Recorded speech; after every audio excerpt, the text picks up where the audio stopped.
الرحمن الرحيم مالك يوم الدين إياك نعبد وإياك نستعين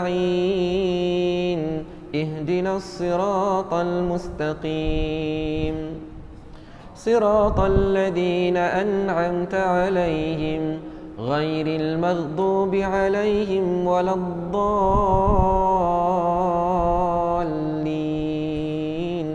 آمين. Kita selawat. Allahumma salli ala Sayyidina Muhammad, Allahumma salli alaihi wa sallim. Allahumma salli ala Sayyidina Muhammad, Allahumma salli alaihi wa sallim. Allahumma salli ala Sayyidina Muhammad, Allahumma salli alaihi wa sallim. Allahumma salli ala Sayyidina Muhammad, Allahumma salli alaihi wa sallim. Allahumma salli ala Sayyidina Muhammad. Ya Rabbi salli alaihi wa sallim. Bismillahirrahmanirrahim. Alhamdulillahi rabbil alamin. Wassalatu wassalamu ala ashrafil anbiya'i wal mursalin wa ala alihi wa sahbihi ajma'in. Allahumma rabbana zidna ilman nafi'a warzuqna fahman wasi'a. Allahumma aftah alaina hikmataka wanshur alaina min khazaini rahmatika ya arhamar rahimin. Rabbi shrah li sadri wa yassir li amri wahlul 'uqdatam min lisani yafqahu qawli. Allahumma ya muallima Adam 'allimna wa ya mufahhima Sulaiman fahhimna. Allahumma faqihna fid din wa 'allimna at-ta'wil. Amin amin. Walhamdulillahi rabbil alamin. Alhamdulillah, tuan-tuan dan puan-puan yang dirahmati Allah Subhanahu wa taala. Pertama sekali marilah sama-sama kita panjatkan kesyukuran kepada Allah Subhanahu wa taala. Kerana pada malam ini alhamdulillah syukur pada Allah. Allah panjangkan umur kita, Allah berikan kesihatan yang baik kepada kita, Allah kurniakan taufik dan hidayah kepada kita. Bahkan Allah bukakan hati kita dan Allah lapangkan masa kita hingga sama-sama dapat kita datang ke rumah Allah Subhanahu wa taala pada malam ini. Alhamdulillah, sama-sama dapat kita dirikan solat fardu maghrib secara berjemaah. Alhamdulillah, dan syukur pada Allah kerana pada malam ni sama-sama dapat kita luangkan sedikit masa sementara nak nantikan solat fardu isyak. Kita duduk di dalam majlis ilmu, kita sambung lagi pengajian kitab At-Tibyan fi Adab Hamalatil Quran yang dikarang oleh Al-Imam An-Nawawi rahimahullahu ta'ala. Tuan-tuan dan puan-puan dirahmati Allah, pada malam ini kita sambung bab adab-adab membaca Al-Quran. Ada adab membaca Al-Quran. Kenapa tuan-tuan dan puan-puan dirahmati Allah? Membaca Al-Quran tu amalan harian kan? Hari-hari kita baca Al-Quran. Jadi sebab itu kita perlulah tahu bagaimana beradab dengan Al-Quran. Cuma pada malam ini kita akan sambung beberapa perkara yang disebutkan oleh Al-Imam An-Nawawi berkaitan hukum fiqh, berkaitan hukum yang melibatkan solat. Jadi tuan-tuan dan puan-puan dirahmati Allah, kenapa? Kerana dalam solat kita baca Al-Quran. Jadi kita kena tahu juga serba sedikit hukum hakam membaca Al-Quran di dalam solat. Jadi bab ataupun topik yang kita bicarakan pada malam ini adalah membaca Al-Quran dengan menguatkan suara. Pada muka surat yang ke-116 dah pun kita cerita pada minggu yang lalu. Cuma saya nak flashback sikit saja tuan-tuan dan puan-puan dirahmati Allah.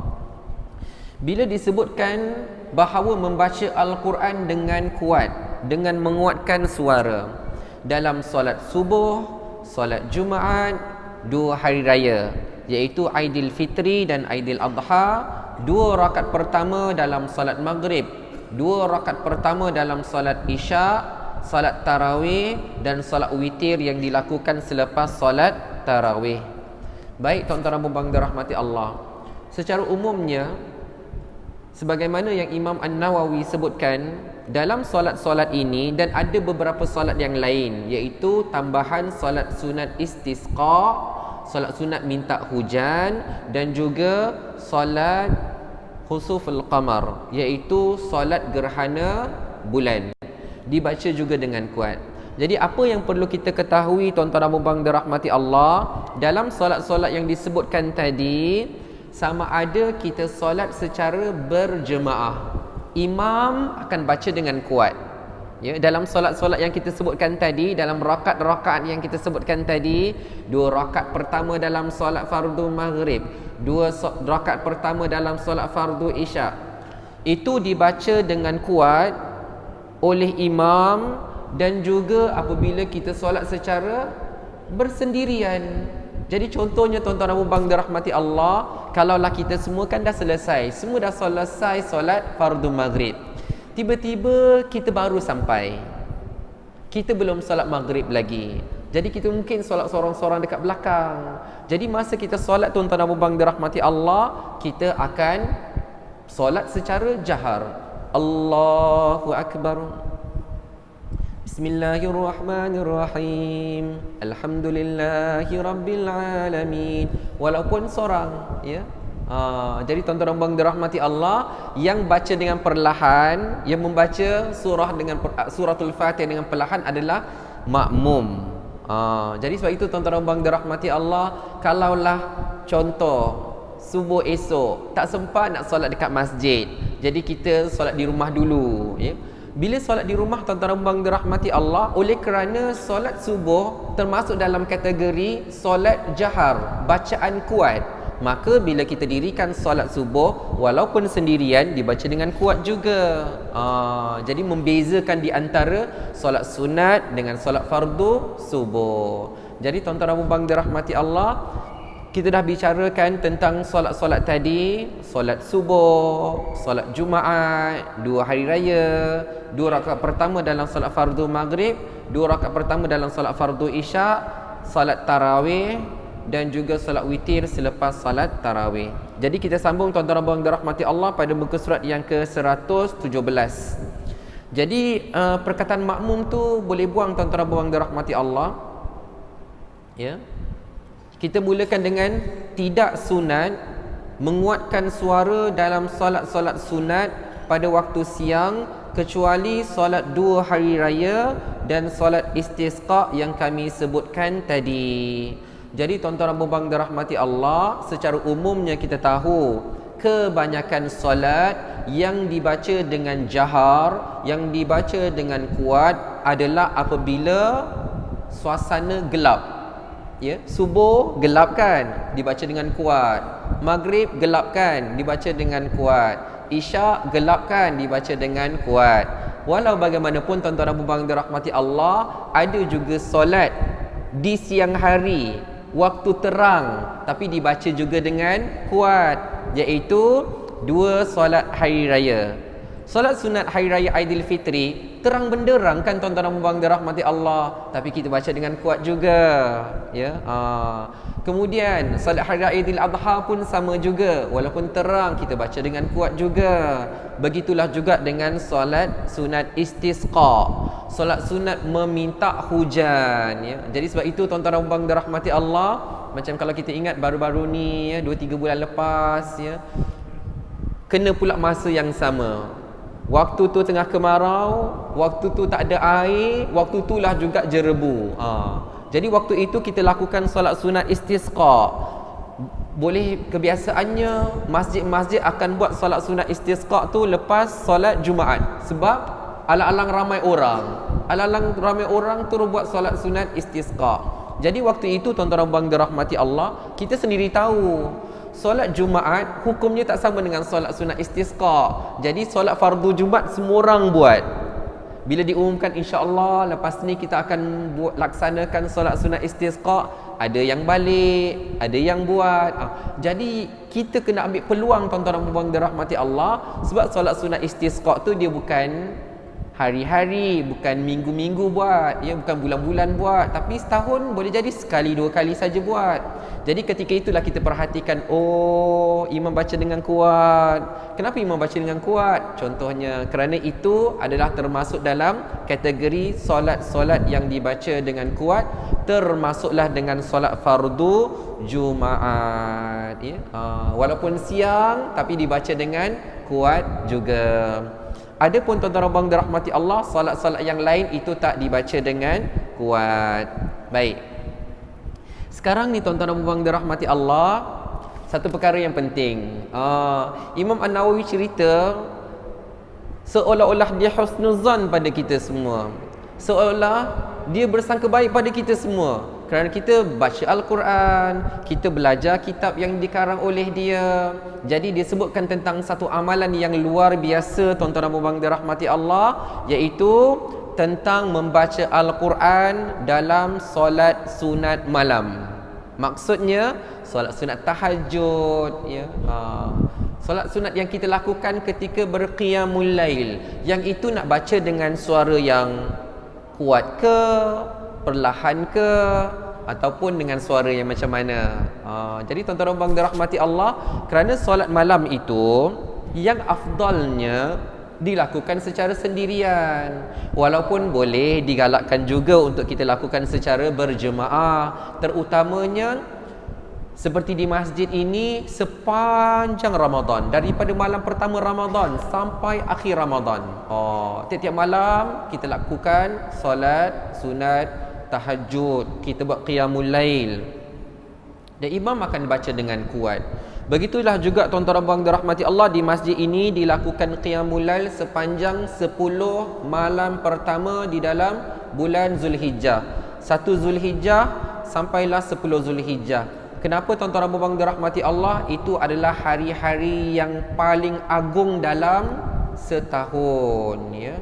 Jadi tuan-tuan abang dirahmati Allah, di masjid ini pun buat juga. Jadi tuan-tuan abang dirahmati Allah, bila mana dilakukan secara berjemaah, sudah tentulah imam akan baca dengan suara yang kuat supaya boleh didengari, boleh dihayati oleh makmum. Tetapi yang kita bicarakan ini adalah bukan amalan dalam Ramadan saja, bukan amalan 10 hari pertama dalam bulan Zulhijjah saja, tapi kita nak bagi tahu bahawa amalan qiyamul lail bukan amalan waktu tu saja, tetapi amalan qiyamul lail ini adalah amalan harian. Tiap-tiap malam kita kena buat tuan-tuan dan puan dirahmati Allah Subhanahu wa taala. Ya, qiyamul lail walaupun ringkas, walaupun 2 rakaat saja, buat saja tuan-tuan dan puan dirahmati Allah. Kerana itu adalah amalan Rasulullah sallallahu alaihi wasallam. Nak tiru betul-betul perbuatan baginda, baginda panjangkan qiyamul lail baginda, tak larat kita tuan-tuan dan puan dirahmati Allah. Jadi apa yang termampu, kalau mampu 2 rakaat, silakan 2 rakaat. Mampu 4 rakaat, sila buat 4 rakaat. Mampu 6 rakaat, 8 rakaat, 10 rakaat, ya, silakan lakukan, ya. Dan akhirkan ia dengan solat sunat witir, ya. Baik. Jadi tuan-tuan dan puan dirahmati Allah Subhanahu wa taala, kembali kepada persoalan tadi. Kalau malam ni kita nak tahajud, mudah-mudahan Allah bangkitkan kita tuan-tuan dan puan dirahmati Allah, bangunkan kita. Kenapa? Kerana firman Allah Subhanahu wa taala, "Wa minal laili fatahajjad bihi nafilatan laka asa an yab'athaka rabbuka maqaman mahmuda."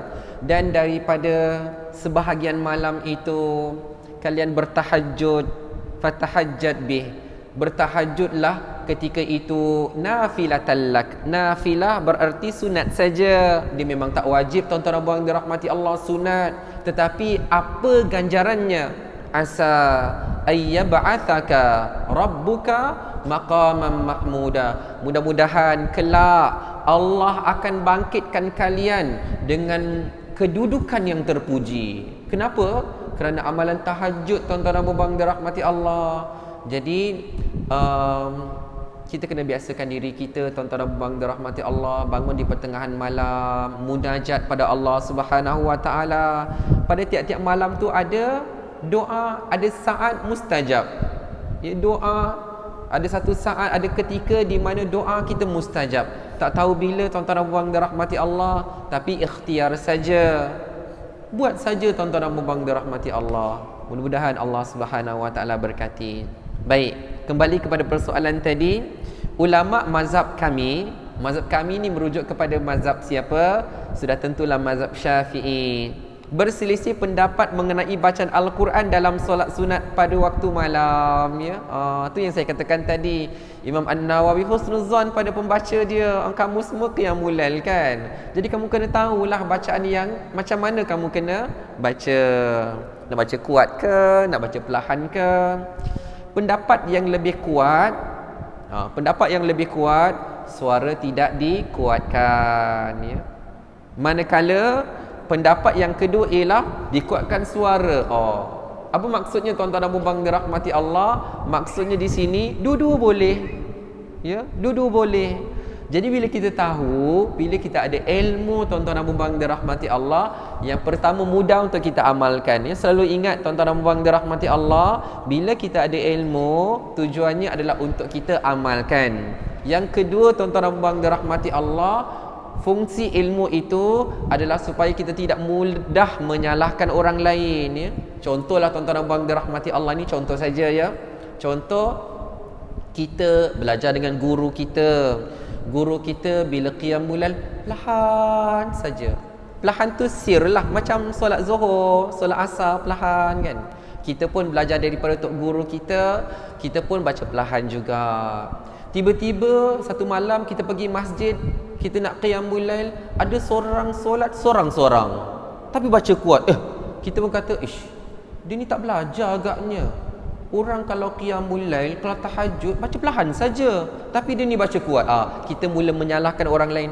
Tak harus tuan-tuan dan puan dirahmati Allah, ya. Kita raikan, ya. Bila kita ada ilmu, mungkin guru dia baca dengan kuat, sebab itu dia baca dengan kuat. Tapi guru saya anjurkan baca dengan perlahan, itu lebih afdal. Maka saya ikut yang perlahan. Jadi tuan-tuan dan puan dirahmati Allah, dekat situ kita saling meraikan. Yang baca dengan perlahan silakan, yang baca dengan kuat silakan, ya. Benda ada khilaf tak perlu kita perdebatkan, ya. Macam tu, ya. Adapun tuan-tuan dan puan dirahmati Allah, pendapat ketiga yang dipilih oleh Al-Imam Al-Baghawi ialah dibaca dengan kadar di antara suara yang kuat dengan perlahan, ya. Di tengah-tengah saja tuan-tuan dan puan dirahmati Allah. Jadi kalau contoh, ya, kalau kita solat secara sir, Allahu Akbar, Bismillahirrahmanirrahim, Alhamdulillahirabbil alamin, Arrahmanirrahim. Itu sir, kan? Tapi kalau yang kuat, Allahu Akbar, Bismillahirrahmanirrahim, Alhamdulillahirabbil alamin. Yang tu kuat pula. Jadi di tengah-tengah dia tuan-tuan dan puan dirahmati Allah, sekadarnya lah, ya. Allahu Akbar, Bismillahirrahmanirrahim, Alhamdulillahirabbil alamin, Arrahmanirrahim. Maksudnya taklah, sebab sir yang dimaksudkan dengan baca perlahan tu hanya boleh didengari oleh diri sendiri. Jaraknya antara diri sendiri dengan orang kiri kanan saja, ya. Memang perlahan, itu nama dia sir. Tapi kalau yang jahar, ramai 10 orang sebelah kanan, 10 orang kiri, boleh dengar lagi bacaan kita. Tapi yang kalau di tengah-tengah tu, boleh jadi 4-5 orang sekitar kita boleh dengar juga. Macam itulah, ya. Jadi tuan-tuan dan puan dirahmati Allah, Imam Al-Baghawi memilih pandangan yang berada di pertengahan. Jadi taklah perlahan sangat, ya. Jadi ada keluar juga suara. Jadi tuan-tuan dan puan dirahmati Allah Subhanahu Wa Taala, kalau yang ada kitab boleh letakkan macam slash lah dekat situ, pun tanda noktah. Dekat situ dah habis satu persoalan. Satu masalah telah pun selesai dibincangkan. Baik. Pada perkataan sekiranya seseorang tu dah masuk perenggan baru sebenarnya, dah masuk masalah baru. Tadi kita ceritakan tentang apa? Tentang solat sunat tahajud, kan? Solat sunat malam. Kita ada 3 pilihan tuan-tuan dan puan dirahmati Allah. Siapa nak baca dengan perlahan, silakan. Siapa nak baca dengan kuat, silakan. Siapa nak baca sederhana di tengah-tengah pun, silakan. Tiga-tiga boleh, tidak ada masalah. Baik, sekarang kita masuk dalam masalah yang baru. Ini berkaitan dengan solat qada, ya. Solat qada. Solat qada ni kena faham tuan-tuan dan puan dirahmati Allah. Ada sesetengah ulama menyebutkan solat qada tu tak wujud sebenarnya. Solat qada tu tak wujud sebenarnya. Tak wujud macam mana? Bukan tak ada langsung. Tak wujud tu maksudnya macam ni. Tuan-tuan abang dirahmati Allah kan, contohlah kita ni waktu maghrib ni tak sempat lagi ni, ya, tak belum solat lagi ni, kemudian kita kat pasar malam banyak lagi nak shopping ni, kita kata tak apalah, kita qada je lah. Yang itu tak wujud tuan-tuan abang dirahmati Allah. Tak wujud kata tak apalah, kita qada je lah. Maksud saya tak wujud, kita tak boleh plan untuk biar solat tu berlalu macam tu saja, kemudian kita kata kita akan buat lepas ni. Itu tak boleh tuan-tuan abang dirahmati Allah. Itu bererti kita telah meninggalkan solat dengan sengaja. Tetapi qada yang dimaksudkan, yang harus, yang ada tu qada tu adalah sekiranya malam ni kita tidur, tiba-tiba esok pagi memang tak sedar apa-apa, tiba-tiba dah pukul 7, sekarang pula pukul 7 dah waktu syuruk, dah habis dah waktu solat subuh, tiba-tiba bangun dah pukul 7. Waktu tu itu barulah wujudnya istilah kita mengqadakkan, kita mengganti semula solat yang kita tertinggal tanpa sengaja. Adapun tengah meeting ni, tak apalah, qada je lah nanti. Ya, itu tidak boleh tuan-tuan dan puan dirahmati Allah, kerana kita sengaja meninggalkan solat dan kita mendirikan solat zuhur bukan pada waktunya. Jadi tuan-tuan dan puan dirahmati Allah Subhanahu Wa Taala, itulah maksudnya. Sebab kadang-kadang ada orang ambil remeh saja tentang solat. Tak sempat lah, macam mana ni tak sempat, kita qada je lah. Macam qada tu macam benda ringan je, seolah-olah dikatakan paling-paling pun bukan kita tinggalkan langsung, kita solat juga, cuma kita qada je lah. Tak boleh tuan-tuan dan puan dirahmati Allah. Allah Subhanahu Wa Taala berfirman, innas salata kanat 'alal mu'minina kitaban mawquta. Sesungguhnya solat itu telah ditetapkan waktunya ke atas orang-orang yang beriman kepada Allah. Waktu zuhur, solat waktu zuhur. Waktu asar, solat waktu asar. Cuma tuan-tuan dan puan dirahmati Allah, diberi kelonggaran ketika mana kita sedang musafir, ya. Musafir boleh solat jamak dan qasar, tu lain. Tapi yang kita kata, alah, contohlah tuan-tuan dan puan dirahmati Allah, shopping ke, kenduri ke, ataupun tengok wayang ke. Wayang ni start pukul 6.30, contoh 6.30 kan. Wayang 2 jam, start 6.30 habis 8.30. Macam mana ni, ya, tiket dah beli, kita qada je lah. Yang tu tak boleh tuan-tuan dan puan dirahmati Allah. Dan jangan biasakan, ya. Kalau pernah dulu biasa-biasakan, hentikan tuan-tuan dan puan dirahmati Allah. Baik, yang kita nak ceritakan adalah solat yang tertinggal tanpa sengaja, ya, tak sengaja, tiba-tiba waktu dah habis kan, ya. Kita bangun-bangun je, sedar-sedar je dah masuk waktu lain, contoh, ya. Baik, jadi persoalan dia masih berkaitan tentang Quran, ya. Contohnya tuan-tuan dan puan dirahmati Allah, saya akan bacakan, saya nak bagi gambaran je dulu. Contohnya tuan-tuan dan puan dirahmati Allah, ada orang dia tak sempat solat isyak, ya. Wallahu alam apa-apa keadaan lah, ya. Contohnya tuan-tuan dan puan dirahmati Allah, dia tak solat isyak, kemudian esok tu dia nak ganti, ya. Okey, ataupun saya bagi satu gambaran lah situasi. Boleh jadi macam ni tuan-tuan dan puan dirahmati Allah. Dia mungkin penat, dia kata dah waktu isyak dah ni, tak apa, saya bukan tak nak solat, saya nak solat, cuma saya ngantuk sangat, saya penat sangat, saya nak rehat sekejap, ya. Saya nak tidur dulu, ya, sebab saya tak larat nak solat, contohlah, ya. Kemudian tuan-tuan dan puan dirahmati Allah, rupa-rupanya dia rehat sekejap tu sampai subuh esok, ya, sampai memang lama sekali dia penat tu kan.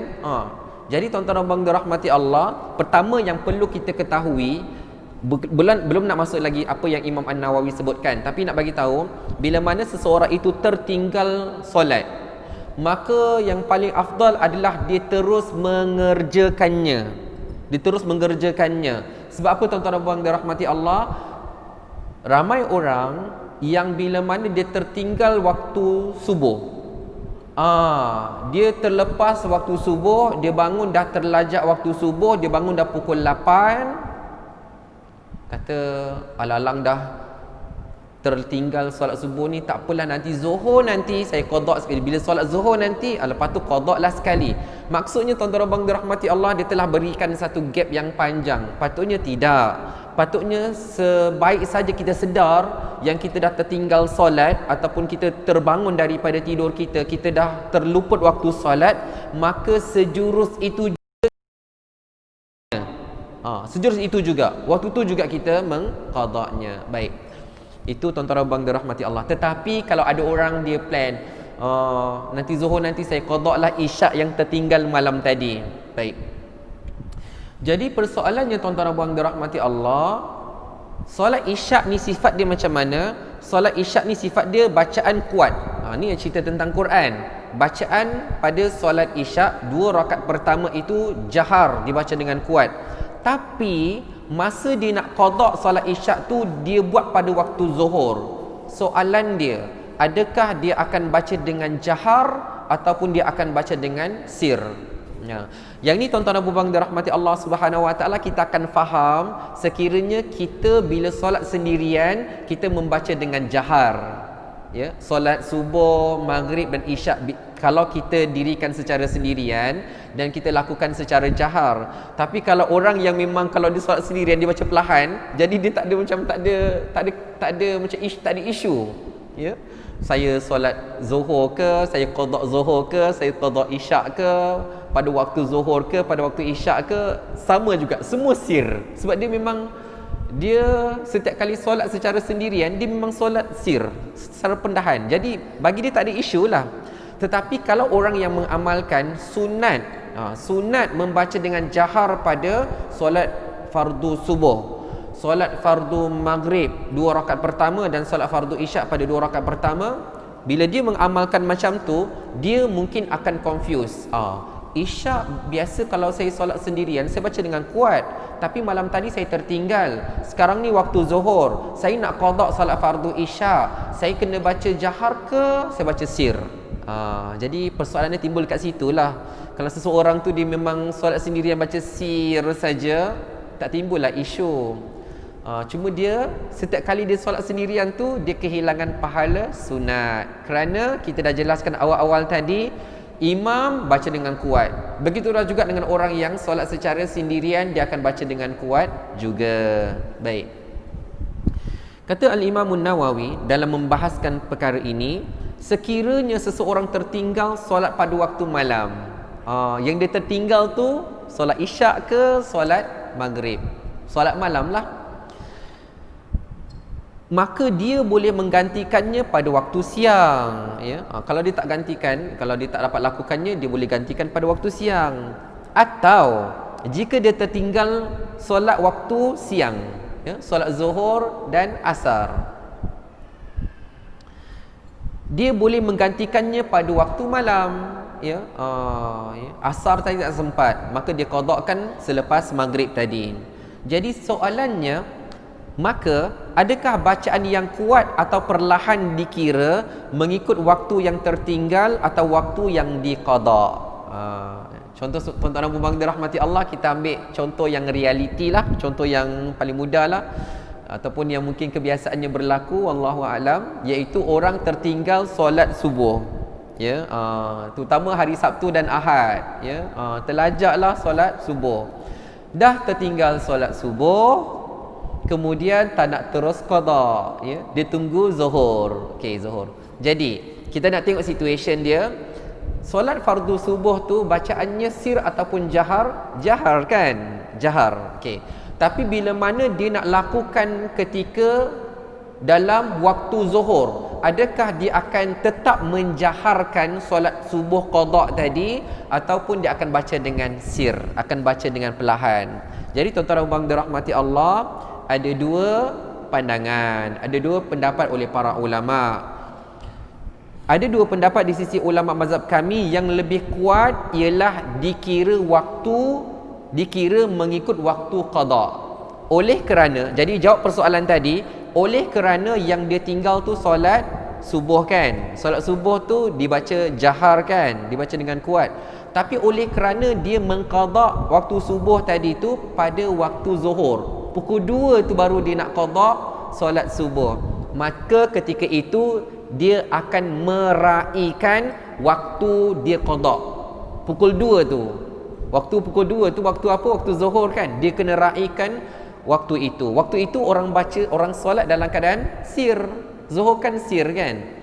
Maka 2 rakaat solat fardu subuh yang dia qada itu dia akan baca secara sir juga, perlahan juga, kerana dia meraihkan waktu itu.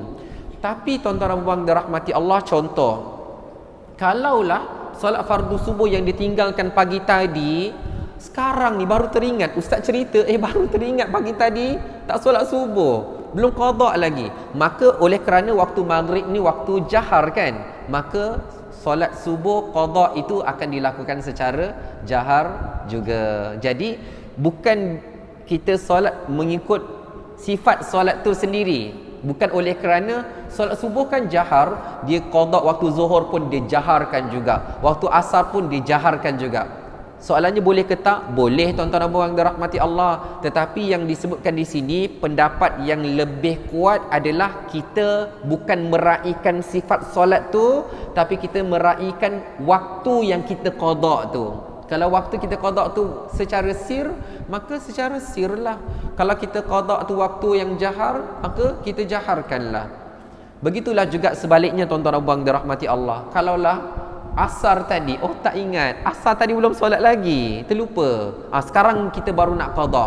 Asar, sifat solat asar itu dia adalah sir, dia perlahan. Tapi oleh kerana kita ni nak qada waktu ni waktu apa? Waktu maghrib. Waktu maghrib ni waktu jahar kan.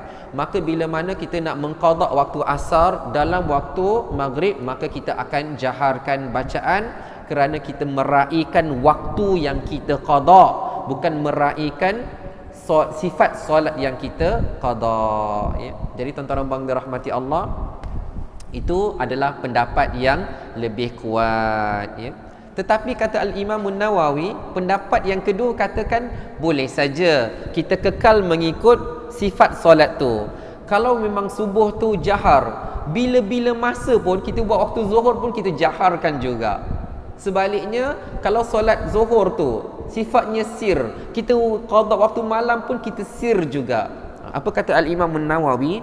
Sekiranya dia menguatkan suara pada waktu yang dibaca perlahan, waktu zuhur, tapi dibaca kuat, atau merendahkan suara pada waktu yang dibaca kuat, zuhur sifatnya sir, tapi dia baca dengan merendahkan suara, tapi bila dia qada waktu malam dia baca dengan sir juga, maka solatnya tetap sah. Kata Al-Imam Nawawi, sah saja solat dia. Cuma dia dengan melakukan yang demikian telah melakukan perbuatan yang makruh, ya. Solat tu sah saja tetapi makruh, namun tidak perlu sujud sahwi. Habislah tuan-tuan dan puan dirahmati Allah bab tentang salat qada, ya. Jadi macam saya katakan tadi tuan-tuan dan puan dirahmati Allah, bab ini hanya melibatkan orang yang dia melazimi kalau solat sendirian tu, bagi solat fardu subuh, maghrib dan isyak memang dia menjaharkan, memang dia baca kuat. Tapi kalau dia memang tak biasa baca kuat, maka tak kisahlah apa solat yang dia lakukan, dia memang baca sir saja, maka dia tak akan nampak kenapa masalah ini dibincangkan oleh Al-Imam An-Nawawi. Baik. Cuma kalau dia buat macam tu, maka hilanglah pahala sunat dia, tuan-tuan dan puan dirahmati Allah. Contoh macam mana? Dia solat maghrib, solat sorang-sorang, perlahan pula. Jadi ketika itu tuan-tuan dan puan dirahmati Allah, dia hilang pahala sunat menjaharkan bacaan Al-Quran. Baik. Ini adalah penutup tuan-tuan dan puan dirahmati Allah tentang bacaan Al-Quran dalam solat. Kemudian akan adalah perkara-perkara yang lain. Ketahuilah, Imam An-Nawawi kata, ketahuilah bahawa merendahkan suara dalam bacaan Al-Quran, takbir dan zikir-zikir yang lain bermaksud mengucapkannya sekadar yang didengari oleh diri sendiri. Jadi tuan-tuan dan puan dirahmati Allah, macam saya pernah sebutkan pada minggu-minggu yang lalu, memanglah solat tu sifatnya sir, perlahan kan, ya. Dalam solat zuhur memang tak dengar pun orang baca. Tetapi yang Imam An-Nawawi nak tekankan adalah sir bererti baca juga, menuturkannya juga, ya. Cuma volume itu sangat perlahan hingga boleh didengari oleh dirinya sendiri. Kita tak nak tuan-tuan dan puan dirahmati Allah, sebagaimana saya dah katakan bahawa membaca suratul Fatihah itu adalah rukun dalam solat, rukun qauli. Rukun qauli ni perlu dilafazkan, perlu diucapkan, perlu dituturkan, perlu disebut. Kenapa tuan-tuan dan puan dirahmati Allah? Rukun qauli itu pada takbiratul ihram pada suratul Fatihah. Jadi tuan-tuan dan puan dirahmati Allah, begitulah juga pada pada tasyahud, pada salam, pada tahiyat ya, jadi tuan-tuan dan puan dirahmati Allah, kita tak nak ada orang angkat takbir. Tak ada apa-apa. Allahu Akbar tak ada. Dia cuma kerana dia menyangka yang mengangkat takbir ya. Dia kata kalau rukun yang ketiga mengangkat takbir contohlah. Jadi rukun yang kedua mengangkat takbir. Jadi bila dia angkat tu dia akan yang itulah yang angkat takbirnya. Tak, tuan-tuan dan puan dirahmati Allah. Yang takbiratul ihram tu adalah rukun qauli, kena sebut Allahu Akbar. Tak sebut Allahu Akbar untuk takbiratul ihram, solatnya tak sah tuan-tuan dan puan dirahmati Allah.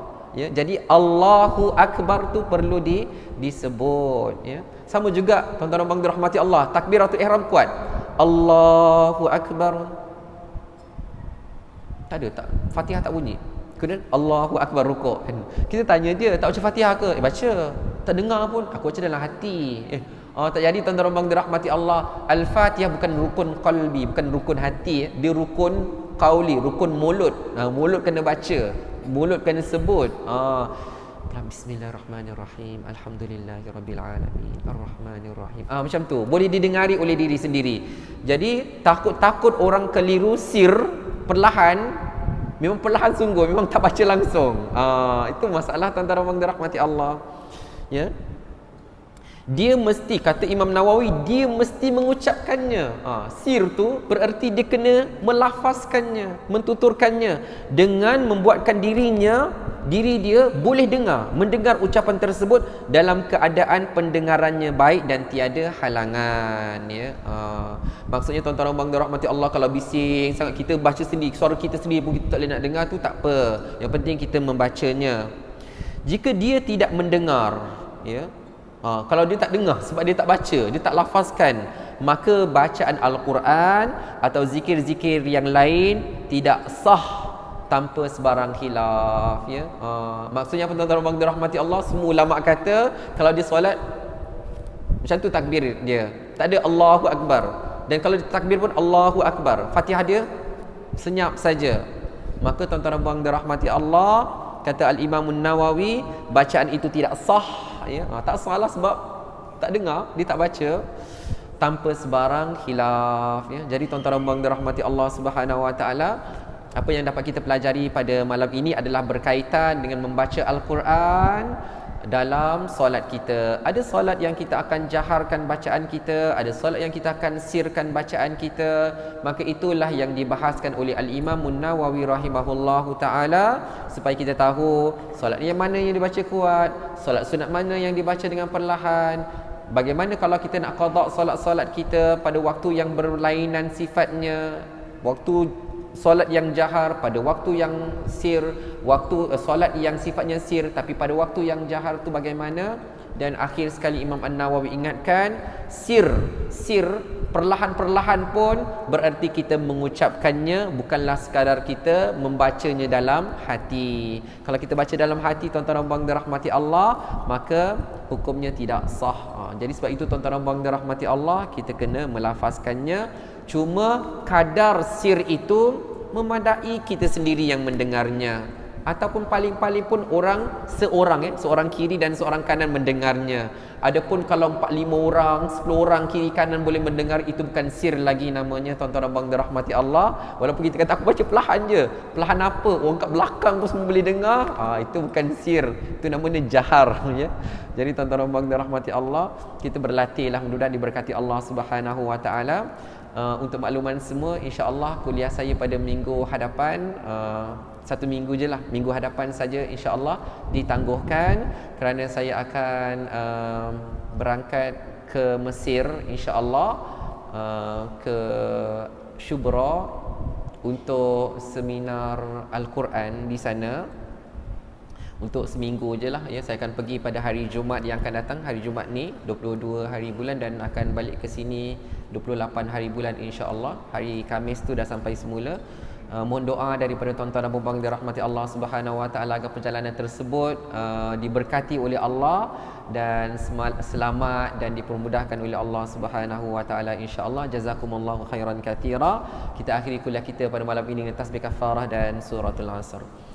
Bismillahirrahmanirrahim. Wal 'asr innal insana lafi khusr illa alladhina amanu wa 'amilus solihat wa tawasaw bil haqqi wa tawasaw bis sabr. Subhanakallahumma wa bihamdika ashhadu an la ilaha illa anta astaghfiruka wa atubu ilaik. Bismillahirrahmanirrahim. Alhamdulillahi rabbil alamin. Wassalatu wassalamu ala asyrafil anbiya'i wal mursalin wa ala alihi wa sahbihi ajma'in. Allahumma inna nas'aluka ilman nafi'a wa rizqan tayyiba wa amalan mutaqabbala. Ya Allah, ya Tuhan kami, berkatilah ilmu yang Kau berikan kepada kami, ya Allah. Ya Allah, ya Tuhan kami, limpahkanlah perasaan cinta dan sayang dalam diri kami terhadap Al-Quran, ya Allah. Ya Allah, ya Tuhan kami, permudahkanlah kami, ya Allah, agar kami dapat baca Al-Quran pada setiap hari, pada setiap siang dan malam, ya Allah. Ya Allah, ya Tuhan kami, jadikanlah kami insan-insan yang layak menerima syafaat daripada Al-Quran, ya Allah. Rabbana atina fid dunya hasanah wa fil akhirati hasanatan wa qina adzaban nar. Wa sallallahu ala sayyidina Muhammadin wa ala alihi wa sahbihi wa sallam. Walhamdulillahi rabbil alamin. Wa barakallahu fikum. Wassalamu alaikum warahmatullahi wabarakatuh.